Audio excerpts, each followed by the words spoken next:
Are we live? Yes, sir. Ooh-wee. Miles Xavier. Ooh-wee is how I feel coming into this podcast today. Let's get it.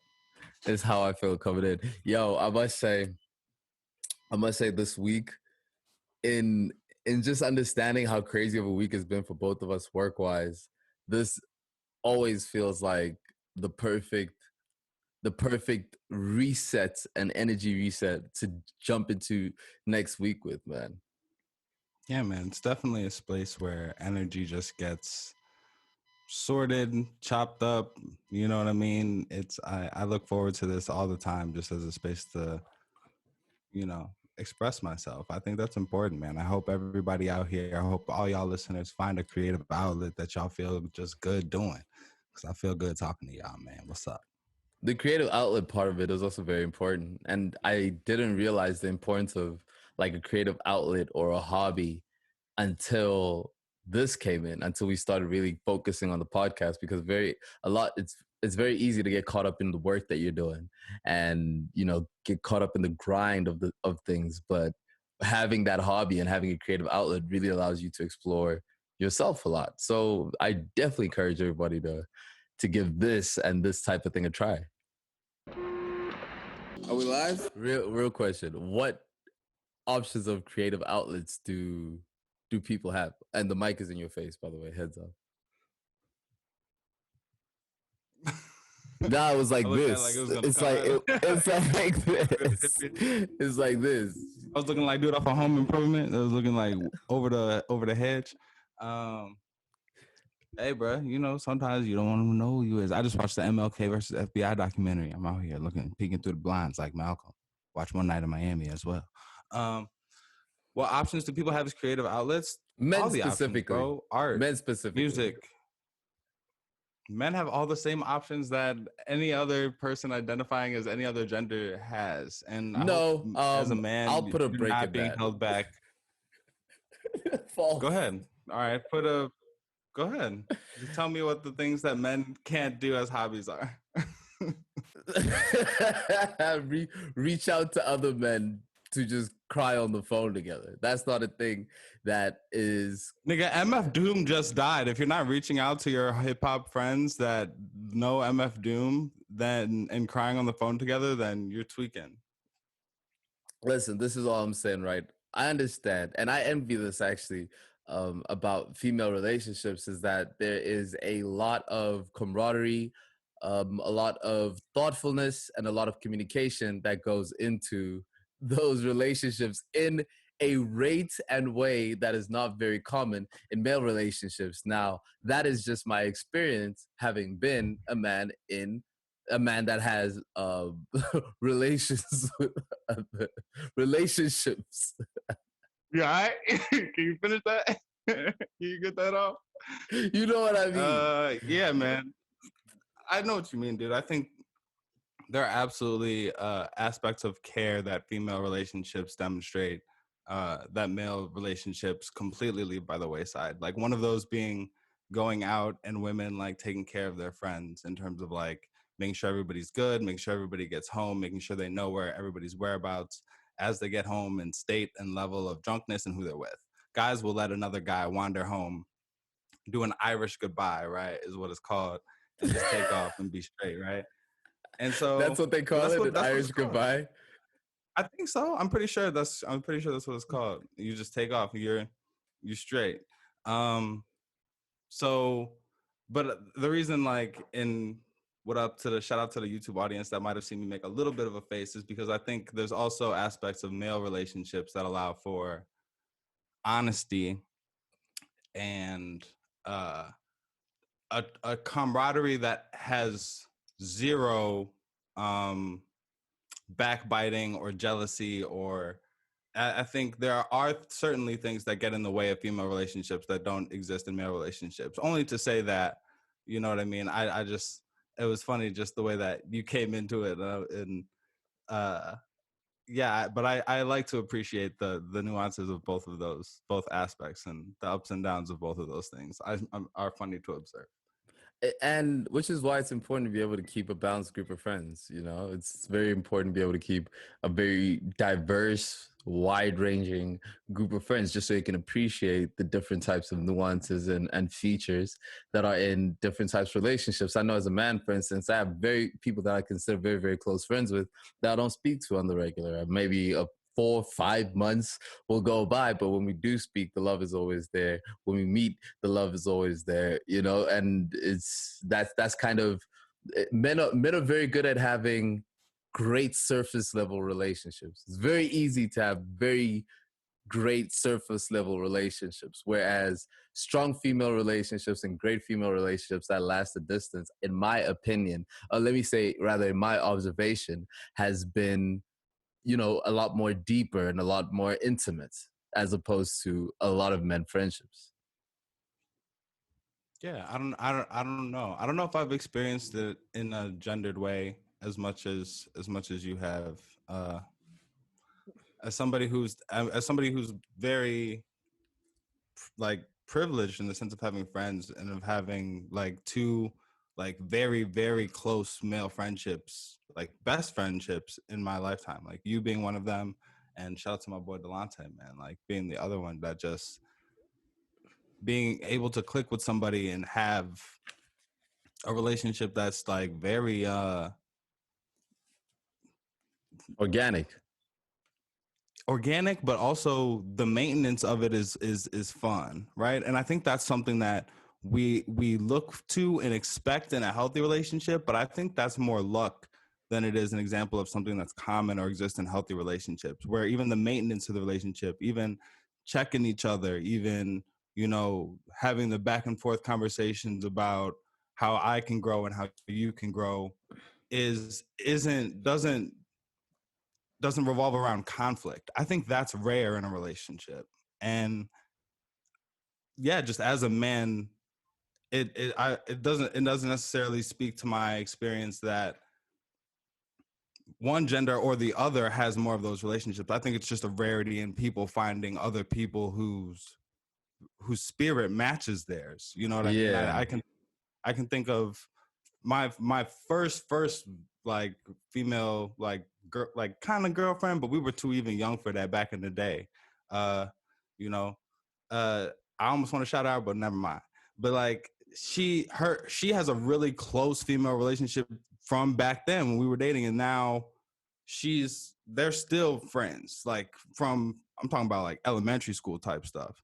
And I've seen that from them, and I've seen that in myself. I've seen my pops' few relationships that he's maintained from moving from the city into the suburbs and back to the city again with men that is like I've seen. I think that's more luck. I don't know if it's a gender thing. It's all. It could be. It could. Yeah, yeah. I see what you're saying, and it's important to note out how that could be a function of luck and of privilege, because the reality is a lot of people do grow up without ever seeing what healthy relationships look like in their lives. A lot of people don't really a lot of people grow up around in situations where unhealthy friendships, where there's a lot of deceit and ill will is present in those relationships, and people see that. And actually that touches exactly on some of the topics that we're going to discuss in today's show. So without further ado, I bring to you another episode of All the Way Live podcast. Look, this right here is a podcast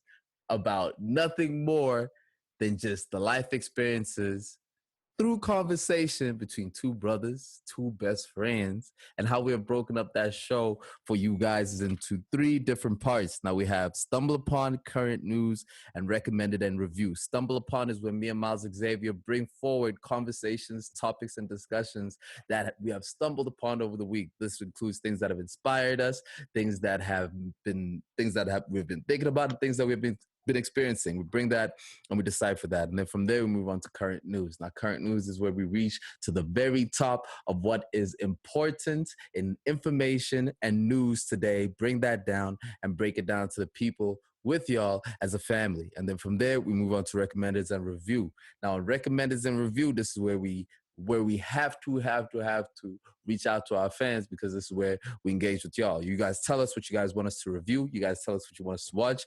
We take that Break it down for y'all. This week's recommended and review, UFC 257. Boy, this is where air horns should come in, right here. Ah, you The forever late air horns. hey, I missed that alley oop. I missed it. I'll take that one on the chin. Sorry, audience. Boo this man in the comments. Please. Boo this man. Listen, Builds man. character. Listen.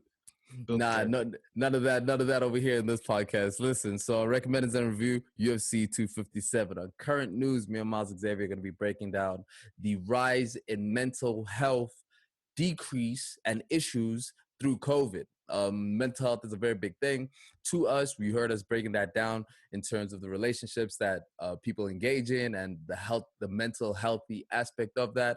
You know, we're bringing that conversation even further and breaking it down with y'all. And with Stumble Upon Miles Xavier, Stumble Upon today, we're going to be talking about. Stay tuned My to find mental out. health. All right.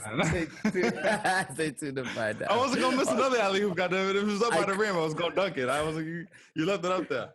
We spoke about it pre-production. I'm not wearing my glasses, so I actually can't see what I'm reading. But yo, thank you for that intro, bro. I think I speak for the people when I say you damn near sung us in here. So like, yo, the rhythm is real in the building right now. I also just want to acknowledge that Joburg's in the building, Chicago's in the building, the builders in Chicago. Chicago is stolen land, man. We live in the U.S. right now. We're talking about a land specifically in Chicago that was stolen from the Potawatomi people, and the violence that was done to Native Americans to remove that land from them is inseparable from the state we find this city in, the state we find this country in, the state we find the world in. So lifting up relationships between Black and Brown people the world over, lifting up the name of the Potawatomi people and Native Americans the world over, intro over. And I think now we can get into the dap up, man. I've been itching to find out how my brother's feeling today. He's been bringing a lot of energy. You know what I mean? We're getting into a lot of I think topics that mean a lot to us today. And so I just want to check in with my dude, see how he's doing. What your week been like? I know it been work, but how the work been treating you, and how have you been treating the world? yeah, brother. I mean, in the line of business that me and you specialize in, which would be impact work, is what I'd categorize that under. It's constant. It's constant. It doesn't necessarily take a day off, and because it is passion work, it at times is the most rewarding thing that you can go through, and could also be the most draining thing that you can go through. Listen to people talk about the stories of where they are in their lives and what's going on with them, and helping people who are truly in need. Um, so in that regard, it has been a week of high fulfillments that come with the value of being able to help people, and also the draining aspect of the work that has to go into it. So for that, it is important that I do shout out Faith and Love Orphanage in Katlohang, South Africa. That is an orphanage that we've just partnered with. They are some of the people doing incredible work with just taking in about 43 kids, feeding over 100 people a day where they can. A family that just loves to give. And our foundation, Mandula Foundation, is absolutely excited to be able to start working with them, lending support where we can to their organization, growing our network of the people that we're helping, and literally feeding the kids, man. So that's a very important thing to us over here.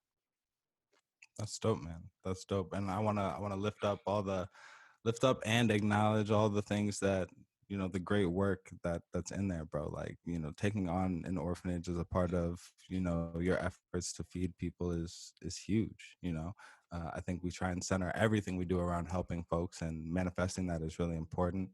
But another really important part of that, and something that I'm maybe hypersensitive to right now because of something we'll get into later, is that there's self-care that needs to kind of correspond with that work, right? You gotta you gotta care for yourself. So real quickly before I'll jump into my end of the dap up, but how have you been caring for yourself this week?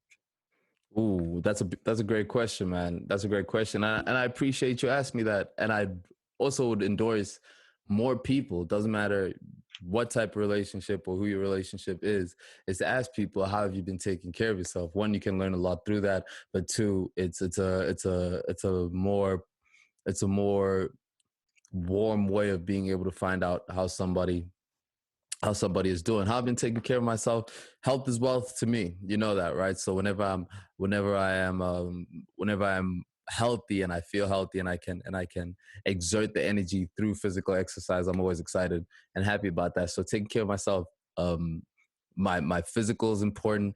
Being deep in doing work that I love, man. I realized this week, having changed my work schedule and starting the day earlier, the fulfillment I get from doing the work I love is the energy that I need to be able to push me through the day. And so for me, that has been so rewarding and fulfilling. So the ways that I've been taking care of myself this week, Miles Xavier, have been just maintaining my health and also throwing myself even deeper into the things I'm passionate about, which then allows me to come here with nothing, if nothing, but positivity and banter.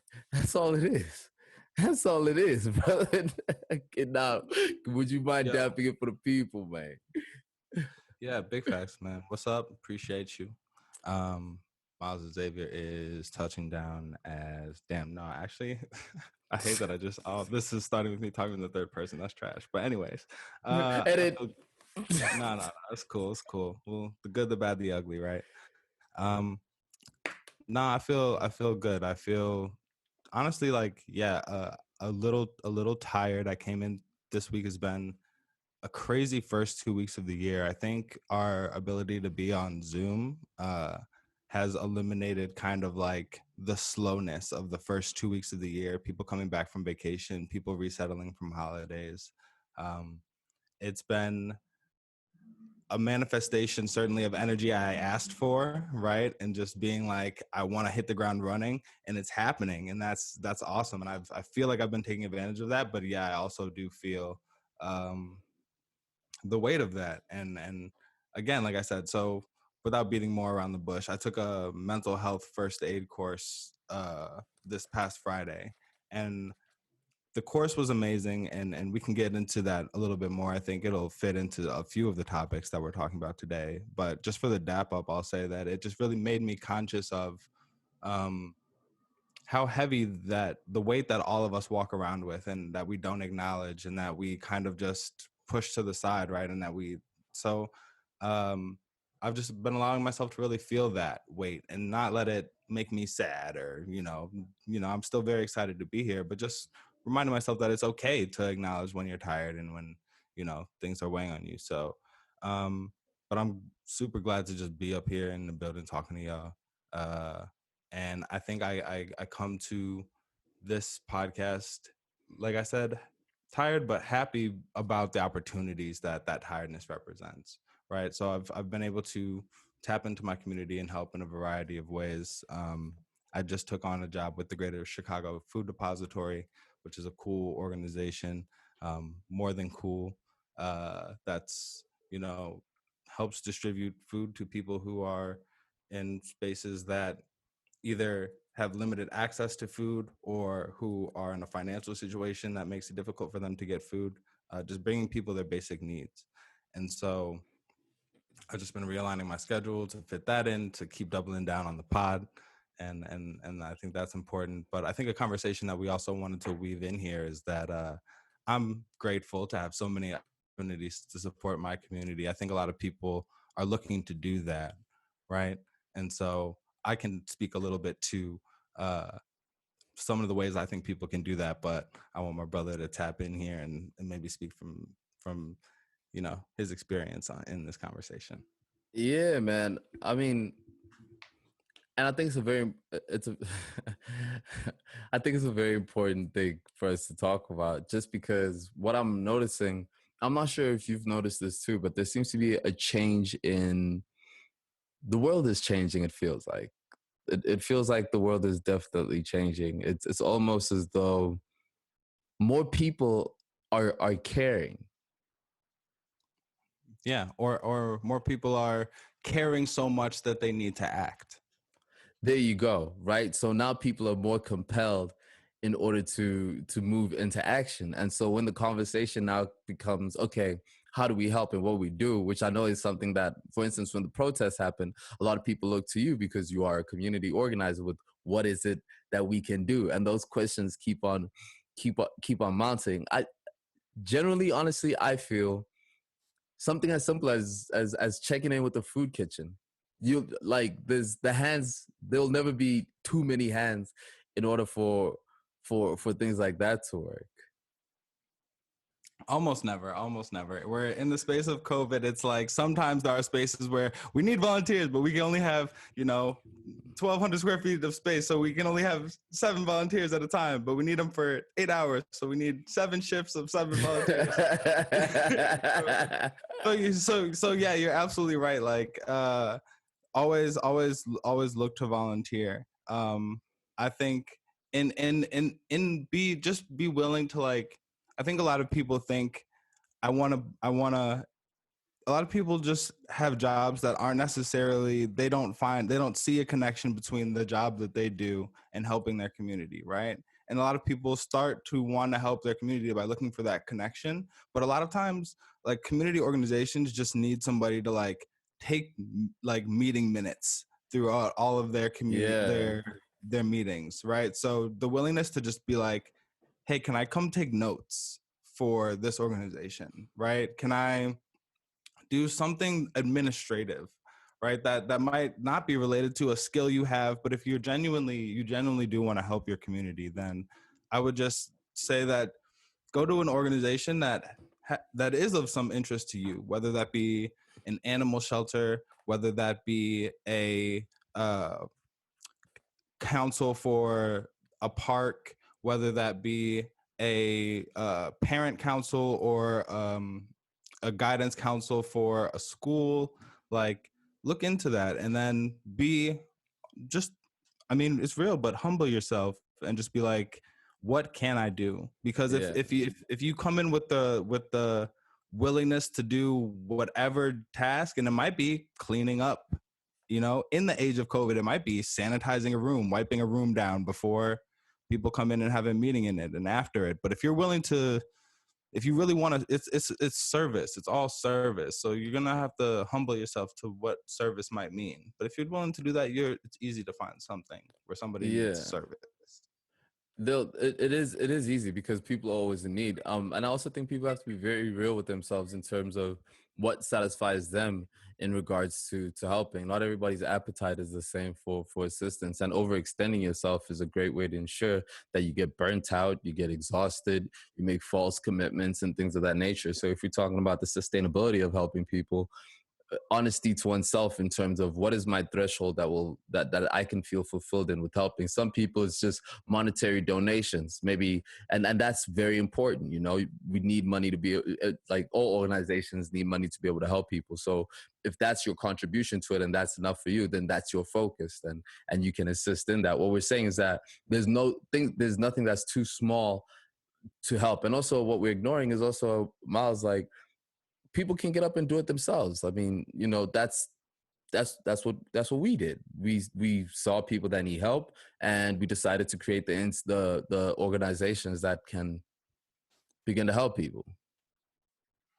I think you're speaking to something very important in terms of the idea that yeah, people can do it themselves, but also like nothing is too small, right? And so a lot of people look to fulfill that want to do service outside of the home. I want to go to a homeless shelter or a soup kitchen or volunteer at a clinic or something like that. And that's really great. I want to encourage people to do that. But I also want to encourage that if you are really feeling that desire to help contribute to change, then don't look too far outside of your own home first, right? Look to the conversations that you can have with the people that you're connected to that might be difficult, right? Look to um, speak to the people that you know you might shy away from conversations because your views might be different on issues that matter to you, right? I think it's very difficult to even turn to your parents and have conversations about the way the world is changing, right? And I think some of those conversations can help you work out some of that emotion that drives that want to serve, and help you be more realistic about what you can do and what will satisfy you. Yeah. But also, yeah, I want to repeat what you just said. Nothing is too small. Yeah, that's awesome. Yeah, man. And I think it really comes from, maybe it's the glorification, or the glorification of social work, and the people that do social work regarded as, no, that they're just naturally nice like that. Like, sure, maybe, but also I think there's, all of us have the capability of being able to do something that is outside of just the interest of ourselves. And I love how you broke down, like, just speaking with family. Me and you always talk about this together, where it's like, man, a lot of the work really is just listening to people, just being an ear for people to be able to open up to, and to break down what their situation is, and generally being present in the conversation that they're saying, being attentive, and heartfelt, and empathetic. Yeah, which is Empathy and empathy. exactly the stigma we want to eliminate. That it's not pathetic to be empathetic at all, at Ooh. all, at all, at all. But I think we're also like dancing around, and I know we might be dancing through some of our different topics today, but I feel like we're kind of dancing around the conversation of mental health, right? Like Yeah, man. the idea of what can you do at home? How can you deal with the emotions of wanting to help and wanting to deal with the world changing? And speaking to the people that are close to you also just speaks to the need to check in with people, man. How are like asking your people, how are you doing? Like how are you, what do you think about all this stuff that we're seeing, right? And I think there are a lot of people who don't know who to turn to and don't have a lot of people to talk to, or less access to people because of various stages of lockdown that people are in and all over the world. And that's a big part of it, man. That's a big part of that conversation. What can you do for your community is care real hard for the people that are close to you, because people need more support than they're asking for. Always, always. We are touching now on our current news topic, which was, specifically, the topic is the increase in mental health cases and issues throughout the world over COVID. And so this is an excerpt from. I feel like we're cooking today. By the way, just saying. I feel Drizzle. like just The drizzle continues. the drizzle continues. So picking up from, yeah, and I can see, by the way, and like, listen, I don't You know don't what need to ring. see to lead the people. Yeah, I don't know what the ring like blind this leading is. I try to keep my glasses off for half the episode, but I'm squinting, opening up my eyes, trying to adjust glasses that aren't there. It's I a think mess. I think I don't. I think they can forgive the glasses, dude. It'll be They a meme have at some to. point. I don't know. Let's just do what you gotta do. They have to. But anyways, taking into, and now this is an excerpt from Wired. According to data from the mental health. YMO is the one reading, by the way. Because you wanted to do the reading, nigga. That's why. I do really think we should do it. All right, nigga, go ahead and read. You see, when we're talking about support from friends earlier on, this is not the example of support I I was support you, referring to. nigga. I support you. Included in our podcast. You think you can contribute, but you gonna read that shit. I want to read, nigga.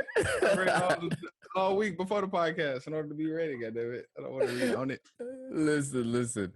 According to data from Mental Health America, more people are facing deteriorating mental health from January through September of 2020. The number of people who have taken MHA's anxiety screenings has increased by 93% over the entire previous year. The organization's depression screening has seen a 62% increase over 2019's total. Before the year was even over, more people were trying to find out if they were suffering from anxiety or depression than ever before. MHA isn't the only organization with data pointing to mental health impact of the pandemic. A survey from the Kaiser Family Foundation in July 2020 found that 53% of adults said the pandemic had negative toll on their mental health. Data collected from CDC found that 41% of adults experienced symptoms of anxiety or depressive disorder in December 2020, compared to 11% in January to July of 2019. So the figures across the board are up, right? So I see this information, and it brings it brought me to a conversation. It brought me it sent me down a rabbit hole of just finding out. Okay, I understood that I expected and understood that the pandemic would have a negative impact on on mental health cases. But to the extent that this was, I had no idea until I dove into it. Some of the numbers are up like 53%. You know, numbers are quite high. Suicide rates are quite high. Yeah, man. It's a lot of people are going through it. And I think a lot of the reason why it can be so surprising to read some of those numbers is that we've put so much stigma around dealing with people who are struggling with mental health challenges, right? Or we've put so much stigma around even facing a mental health challenge, right? In the Western world, that people are people don't want to talk about how they're feeling. You know what I mean? People don't want to talk about the ways in which they're struggling. And it this echoes itself in really basic ways, right? Think about just the simple idea of just being like, "Oh, hi, how are you?" And somebody being like, "Oh, I'm fine." Everybody says they're fine. I'm fine. I'm good. I'm getting through. I'm getting by. Living the dream. You know what I mean? But how awkwardly do we react when somebody really says, "I'm not doing so great"? Yeah, you usually back off from that point when somebody starts getting very personal, you know. And we always had a joke in in the office back in corporate, which was tuck your emotions. This is not the place for that. And the way that we dismiss that, and I can speak specifically from a cultural standpoint, and I know a lot of cultures also have this, but in the Black and African culture, it is a matter of the toughest. You know, everyone has to put on a tough face at all times. When issues of mental health are brought up, sometimes they deduce to, you know, she has to stop going out so much, or, you know, whatever the case is. And the reason I use she is because, one, most of the cases are female cases, and two, females are usually the ones that are less that are less provided services and help for, in the case that they are experiencing symptoms of mental health and mental health disorders. And so with that, I think and at this point, you would think, at this point, Miles, you'd think that it's almost clear and obvious the difference between mental illnesses, medically, let's say medically, oh, what's the word I'm looking for? I'm not sure. Medically diagnosed mental illnesses, right? Now, there is there is there's mental illnesses that derive from a brain that is dysfunctional and has inability to either control, measure, or regulate certain brain functions. This is where you'll find cases where somebody's serotonin, or somebody's or somebody's um not melatonin. What's the happy feeling? Don't leave me Dopamine. here to dry. Dopamine is depleted on a medical and chemical level. It is unable to be able to fire in the way that it's supposed to, therefore forcing that person's brain to be able to react in a manner that is depleted of those dopamines and melatonin and serotonin, which makes them have the demeanor of somebody that is sad and feels signs of clinical depression. Those cases are real, and it's important to also understand that there's also environment caused symptoms of mental illness. Do you get where I'm coming from with trying to break down these two things? Even though it might seem intuitive to understand that that exists, I'm finding that a lot of people still do not believe that, as if it's a myth. Yeah, no, that's real. Depression is real. Anxiety is real, right? People that have panic attacks, That's real. That's a real thing that people live with every day, right? Panic disorder, eating disorders, right? There's people are living with all of these different traumas every day, right? And so um I think it's just important to understand that you don't know what people are going through, and to the people that are close to you, right? Understand that it's I, and it's tough to put responsibility on people, but like as hard as it can be when somebody is exhibiting habits that concern you, right? Their appearance changes, or they lose interest in things that they usually were more passionate about, or they stop wanting to be around people, or they stop going out, right? It can be difficult to confront them about these things. It can be difficult. You don't want to come off as judgmental. You don't want to come off as you don't accept them, but it's tough, man. We have to normalize having these conversations about how people are feeling, and normalize. If I can go back to the example I was giving, like somebody being able to say, "Oh, I'm not doing so great," and how do we respond to that, right? Normalizing people being able to respond to that in a way that is caring, connecting people to resources. Normalizing people having mental health hotlines in their phone, right? Somebody that you can talk to if you just need to talk. Apps like Talkspace, calling the suicidal hotline if you really are having thoughts about ending your life. Like these aren't things that we should encourage people to hide from the world. There are things that we should all talk about that we are struggling with, and we can talk about root causes of what in our society is making so many people feel depressed, is giving so many people anxiety, is pushing people to the limit of their mental capacity. But in the meantime, we also need to just be understanding and caring of these people. Some of the amazing things that I learned through the course that I took over the week is that they're in the process, in the states at least, of creating a number 988 that you can call, that has mental health professionals and not the police come to address a crisis or a challenge that somebody's having. And steps like this forward only come from us normalizing conversation about mental health. So I encourage everybody to talk to somebody, honestly. Yeah. Yeah. And if we get even more personal about it, we've been friends for a long time. So there was a period when I moved to Scotland to do my master's program where, I've never been somebody who would say they suffer from mental disorders in that way. I've had a young bout with depression, feelings of depression, but it was never anything that became entirely too extreme. So now in my early 20s, gonna go do my master's program.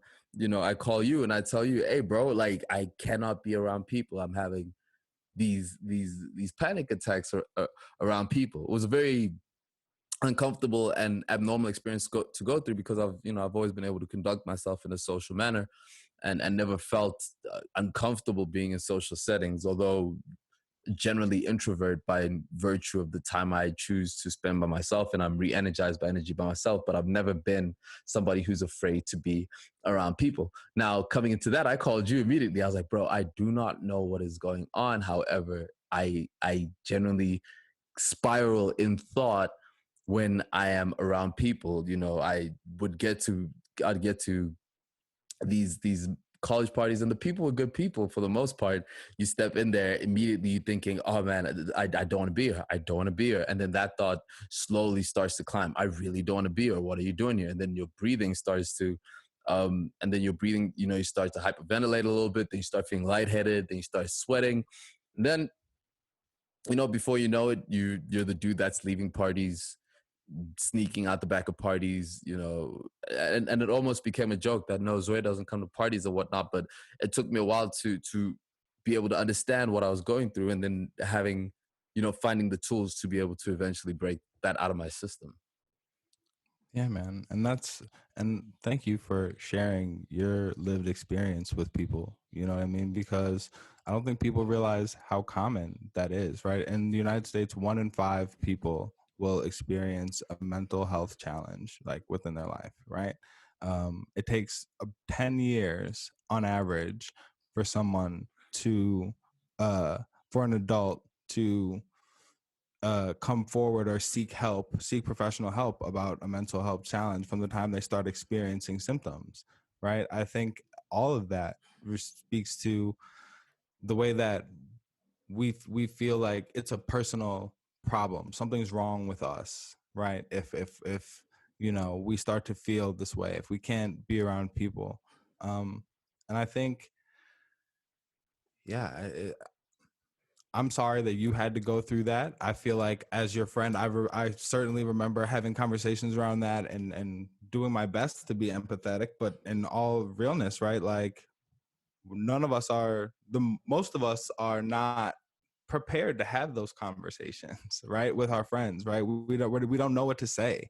We don't know, how to give advice. We don't have the information at hand, right, with what to do with that. And so I wish I could have known the proper resources to give you, right? I wish I could have been more like supportive in that moment. And I think all of that again just comes from us having conversations about these things, you know. Yeah. Yeah. And when we talk about the solutions that the solutions that or let me rather say the tools that helped me be able to break that down and to beat it was understanding the understanding the manner in which the brain works in terms of impulse sending. The brain is sends electromagnetic information. That's how it works. It's impulses, right? So when you are impulsive, it means you're acting with direct response to the pulses that you are feeling, and therefore letting that determine your actions and your thoughts and your feelings prior to being able to regulate those impulses and to control those impulses. And that so diving deep into meditation, diving deep into self-understanding, and diving deep into positive habits that allow me to grow out of it. I was student council president. I had no issue. No, I'm saying I don't mean to toss my weight around this podcast or anything, but I'm you talking to Stuco Press. Hey, bruh. Look, man. We talking to what? SP1, Stuco Prez numero uno, man. But listen, anybody, it could happen to the best of us, right? Could start to experience mental health challenges, right? The most confident of us, the most social of us can start to Yeah. feel anxiety. The happiest, the jokiest, the funniest, most hilarious of us can start to feel depression. You know what I mean? Like it's it's real out here. And so I want to acknowledge that journey that you went through to figure out what's going on with me, right? Because that helps. That the more you're informed about it, you can recognize those symptoms again. If you start to have an anxiety attack or a panic attack, right? And then if anybody else, as we should, seeks to help you, you can tell them, oh, I've experienced this before. I'm experiencing shortness of breath. It feels like the walls are closing in on me. As cliche as that might sound, right? But uh, breathing usually helps, right? Being able to talk to somebody who's trying to help you through that is a result of, you know, you're in a journey to figure out what's going on with you, right? And so that's part of safety, really, right? Is figuring out what's going on with us. What am I susceptible to? What are my triggers, right? You know what I mean? And there's nothing wrong with any of us searching within ourselves to figure out what are the things that I am uncomfortable feeling or being confronted with, and confronting those things ourselves in a safe space with the people that we care about, so that when we are confronted with them in the world, because this world keeps confronting us with the things we least expect, right, we are able to handle them in a way that we can be proud of later, right? And I'll leave it there.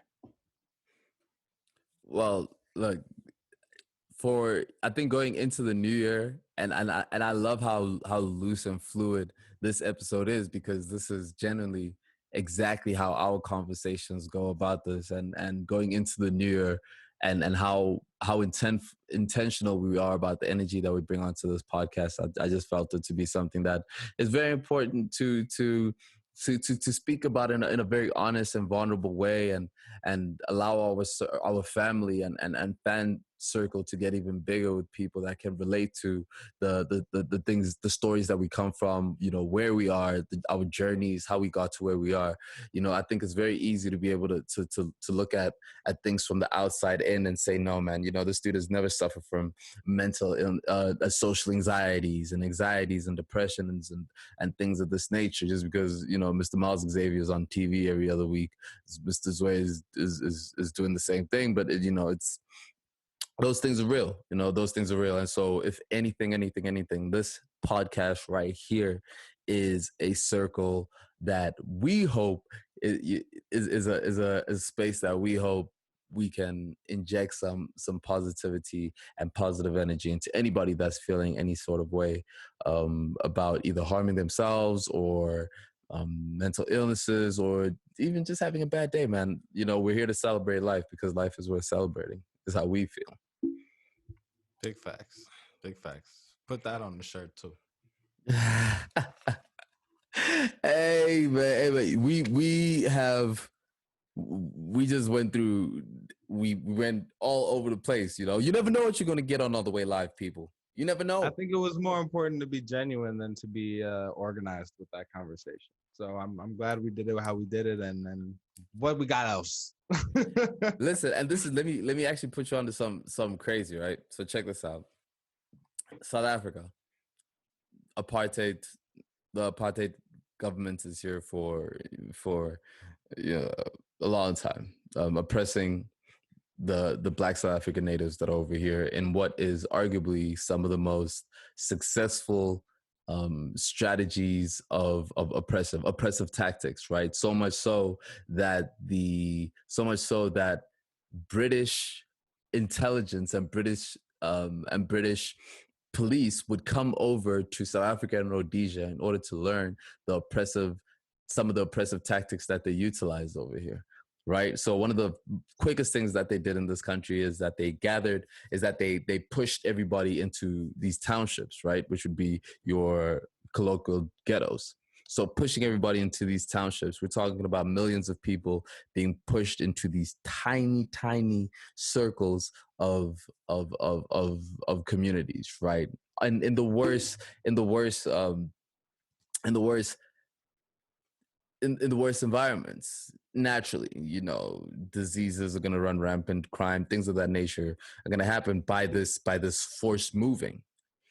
This force moving is purposefully disenfranchised and isolated away from the main city. Me and you took a drive to Soweto, and on the way there, I said, "Count how long it takes for us to be able to get there, right? And look at the nothingness in between it, right? So then you get that, right, and then you have that setting.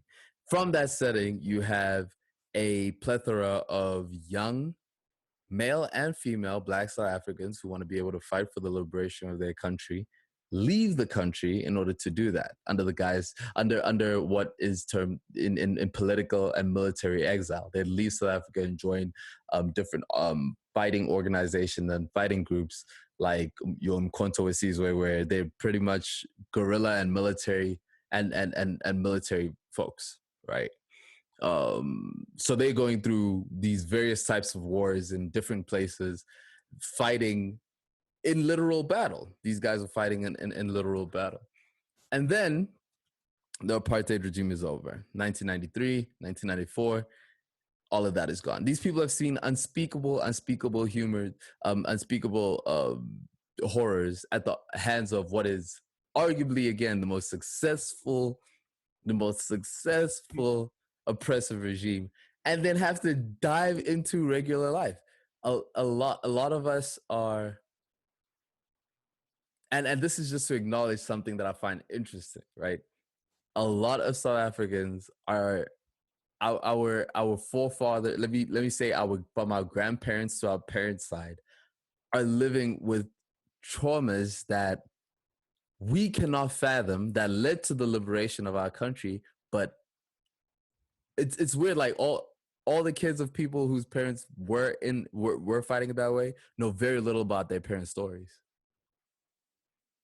I think that's a shame. First of all, I think what's incredibly important is that we look to those people to tell their stories, right? Whether it's oral history, just letting them talk about it and recording it, whether it's encouraging these people to write about their stories, whether it's documentaries, to capture those stories, I think is important. Um, I think we definitely do live in a time where it's easy to be caught up and trying to keep up. And you're always thinking about how technology can move us forward and how we can be the first to take advantage of the next big move, right? Whether it be a stock trade or, a come up financially or a business decision. But in all of that, we can learn so much from the past.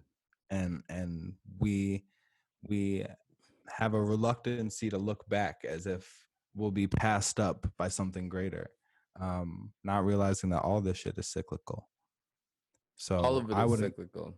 yeah, I would for sure encourage those stories to be told, right? Because I think, and if you are South African, if you are African American, if you are Asian, if you are European, if you are, I don't care who you are, and if you have somebody who is your elder who has been through something that you don't know about, ask them, turn to them, and get that story while you can, because that will inform so much your life personally, especially if that person is related to you.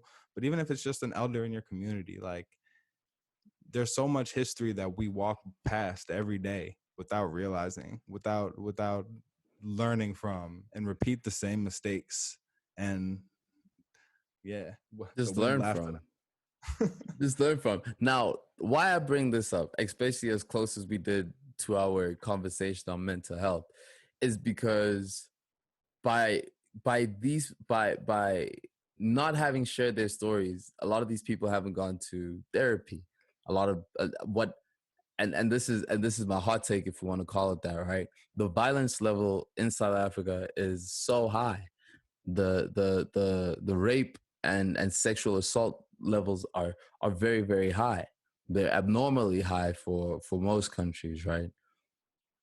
Now, I'm not blaming it entirely on this, but in describing the circumstances that I have laid out in terms of the people that are living in these destitute situations, in these disenfranchised townships, and then fighting in these atrocious wars, and then coming back and then just being given a briefcase and a tie, like, okay, go join corporate now. I'm not saying that that's the cause of what it is, but I'm playing with that idea in my head of what impact and legacy does a situation like that have on the people.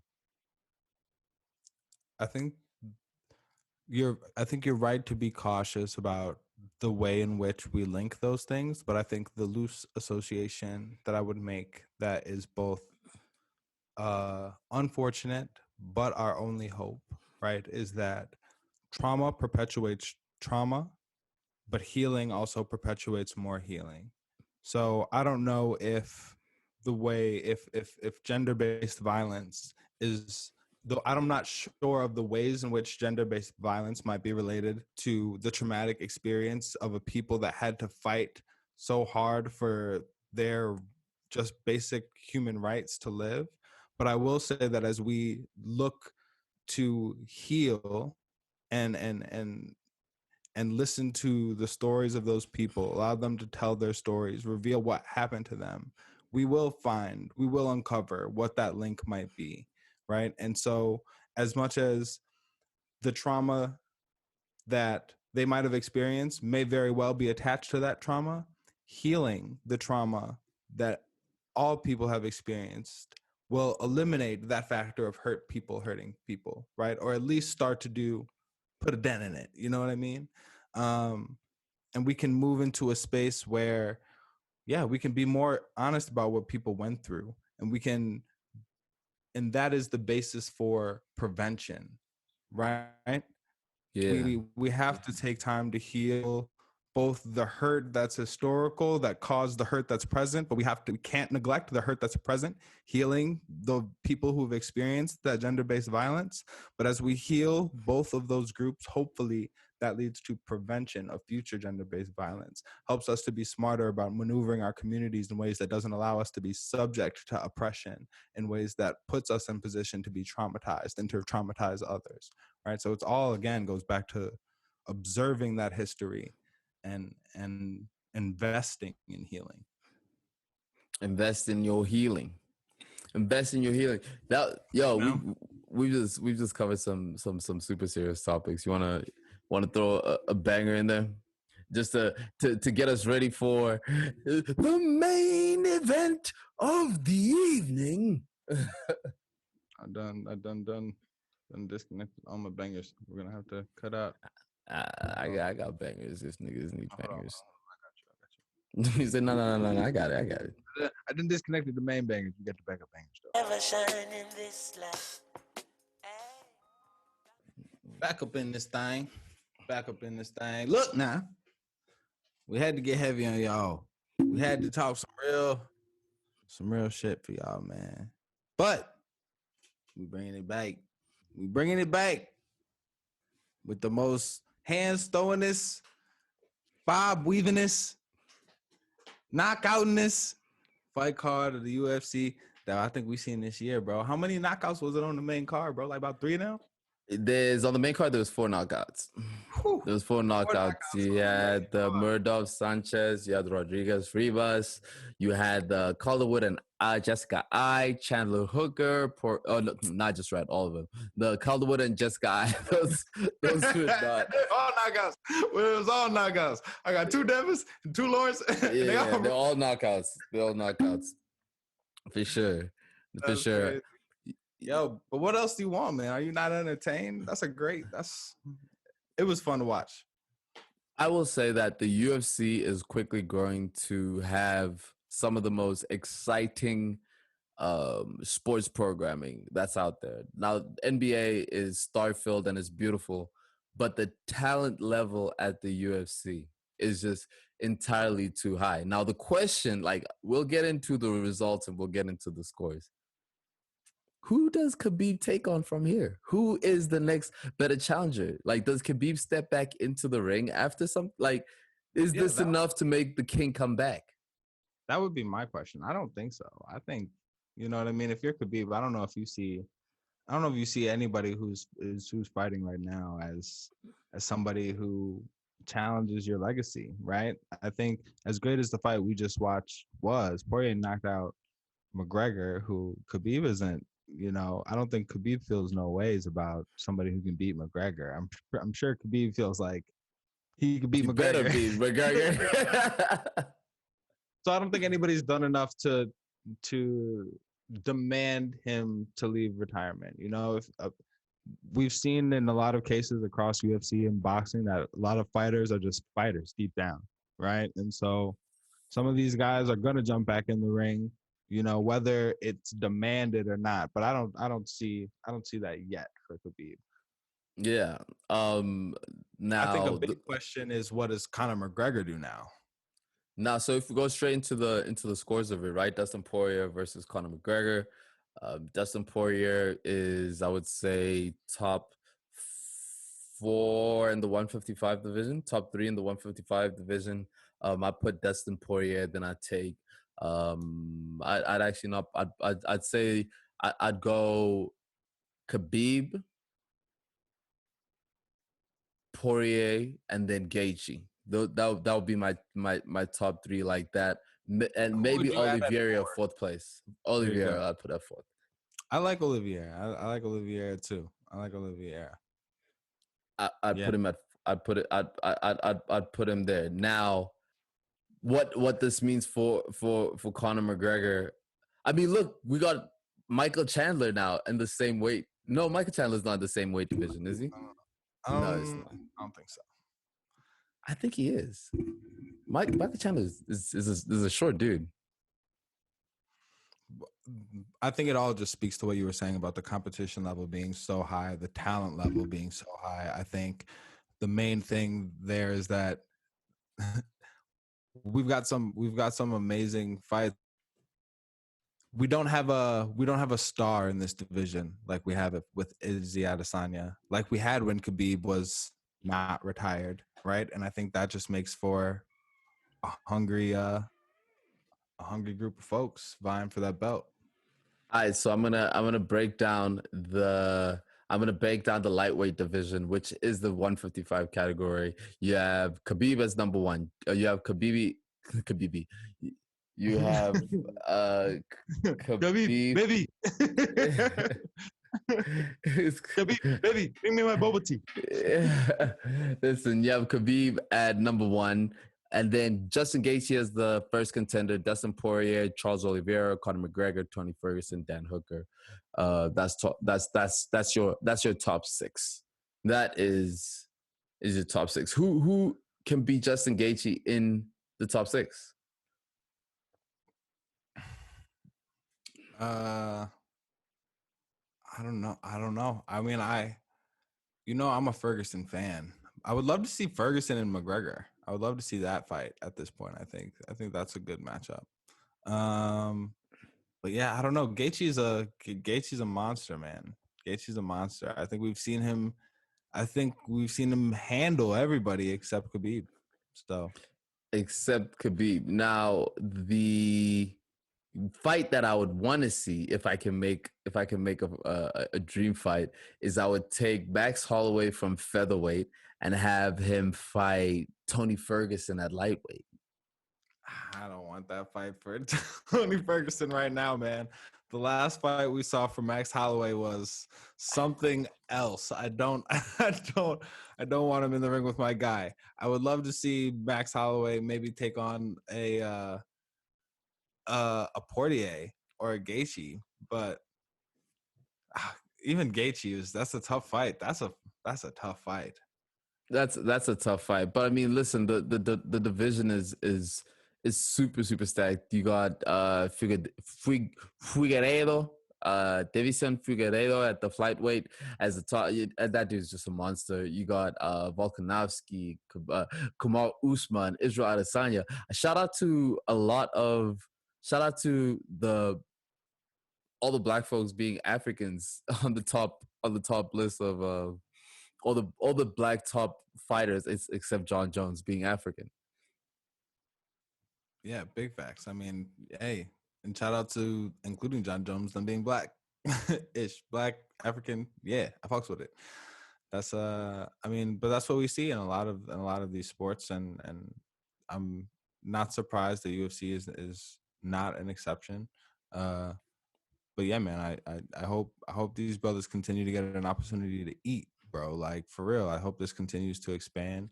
The USC is doing all the right things as a sport, as what it is, to continue to grow and gain attention. Um, so yeah, man, I hope these guys continue to grow and change in the sport. Shout out to Daniel Cormier now announcing fights, doing a great job. Mm-hmm. So I love it. I love the growth. It's I love to see there's a black people. few as I look around the UFC rankings list, right? There are a few people who stick out to me in terms of people that are going to find it difficult to find competition, right? And if I have to name those people specifically, Amanda Nunes, who fights Amanda Nunes now? You know, think of like coming after this fight and wondering who fights Khabib, who's another one of those people. Is like who are you gonna put up against him? Amanda Nunes is another one of those people. Amanda Nunes is a monster, is a monster and breaks what people's faces in. Who do you put up If against you can Amanda find the Nunes? fight. If you can find the fight the fight. But if you can't find the fight, let Amanda, let Khabib, let them eat off their endorsements. I seen Amanda in a couple of alcohol ads. I think she's got some clothing ads lined up. Let her eat. Let her find that position and be cemented as one of the legends, untouchable. Let Khabib Mm-hmm. do that. Let them be the Bill Russells, of the UFC game. You know what I mean? And as we continue to bring this forward, let their name ring. I think we can do that with fighters in the UFC just as we've done it with boxers. Hey, look, they they took on all comers and they did their thing, bro. this is because the other thing about fighting too is that they're putting their health and their lives at risk. So if you've done it all and you've taken everybody on and you've beaten everybody in your division and you've solidified yourself as the best, go ahead and take that rest because that's your brain that you're putting on the line. That's your head, your body, your limbs. Noggin. You know what I mean? So yeah, let them be cool, man. Let them be cool. They're the champs. Hey man, to wrap that up, that was an absolutely fun fight to watch UFC. Michael Chandler as well. What an entrance coming into the UFC off of his first fight. The dude looked confident. The dude looked comfortable. The man was clean with it. That backflip off of the top rope. I loved it. You know, I was listening to the post conference where Dana White was saying that he hates it, but look, dude, if it's cool, it looks cool. The risk is up to you to pull it off, you know. But just seeing Michael Chandler go into there with so much confidence and take Dan Hooker, just dismantle him, dude, just bulldoze him over. That gets me so excited just about the additional talent that's coming into the UFC. And if you're into fighting and you're into combat sports, this is the place to be. Boxing is super exciting, don't get me wrong. I mean, boxing has so much excitement around it. Gervonta Davis, you got Tank Davis, you got Earl Spence, you got Sean Porter, you got it's heavy. But if we're talking pound for pound, neck for neck competition, almost in every they starting the year like this. Yeah, they starting the year like this.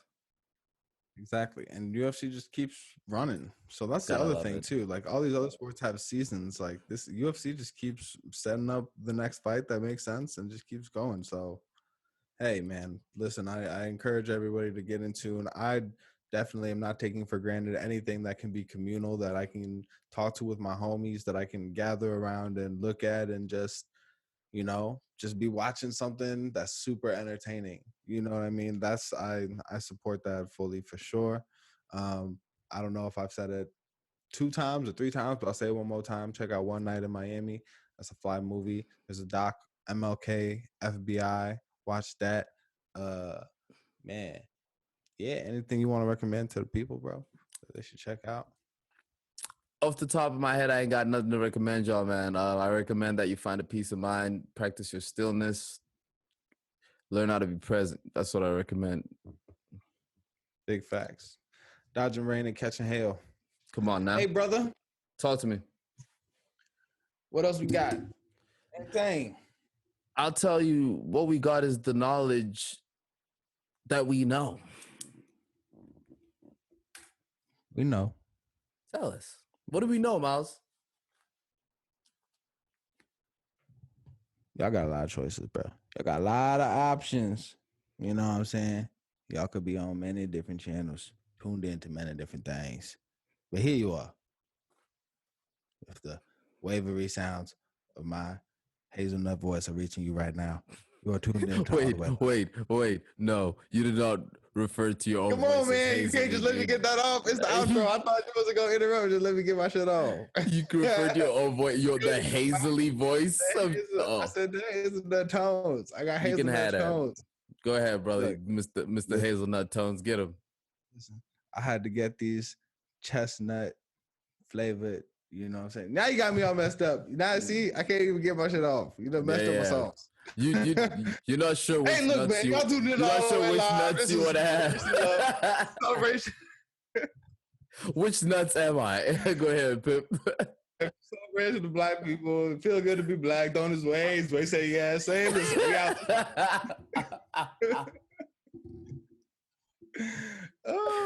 Oh man, listen, yo, we gave it to him. Yeah, no, listen. We appreciate anybody that's tuning into this, that's listening thus far, yo. This is like an amazing space for me, like just to speak, just to just get these thoughts out, to practice being fiercely articulate about the things that I care about. So I appreciate everybody that's tuned in. I appreciate you, brother, for keeping us organized, for doing all the reading, for just making this a space where, we can educate and entertain the people. So this is a celebration of life. This is a celebration of Black life. This is a celebration of celebrating. This is a celebration of how good it feels to be Black. Don't his way. All the time. all the time. Yo, listen, love your people, man. Read a book, rest yourself, and peace, love, water. We gone. Like, comment, subscribe. Yes, sir.